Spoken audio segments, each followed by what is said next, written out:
तर नमस्कार मंडळी, स्वागत आहे तुमचं पुन्हा एकदा माझ्या एका नवीन व्हिडिओमध्ये. तर सकाळी भाड्याला लागलं स्टेशनला सोडायचं भाडं. स्टेशनला सोडलं आणि आलो डायरेक्ट घरी. तर 8:30ला जायचं होतं नारडव्यात.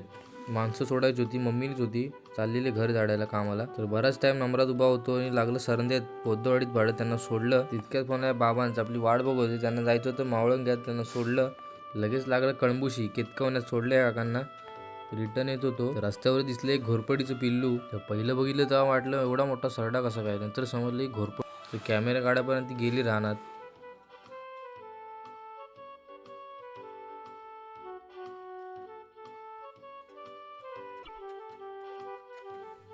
तर त्या दिवशी आपण पुट्टी खेचत होतो त्या भावाच्या आज घरात होती घरबडणी. तिथे गेलो. नुकतीच पूजा उरकून भटजी काका गेले होते. तर नमस्कार करायला तर गर्दी होती. मग डायरेक्ट जेवायलाच बसलो. तर मस्तपैकी जेवायला डाळ भात, पावट्याची भाजी, पापड.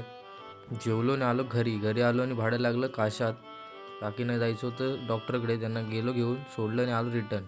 मध्येच लागले 2-3 वेळे शूट करायला, काय भेटलं नाही. संध्याकाळी घरी आलो, मस्तपैकी फ्रेश बीच झालो आणि गेलो पूजेचा नमस्कार करायला. आणि इकडे नमनाची पण तयारी चालू होती. तर नमन होतं हौशी कलाकार गोळवलीवाल्यांचं. तर त्या नमनामध्ये 2 गवळणी आहेत ना, यश आणि सार्थक, त्यांचंच हे घर.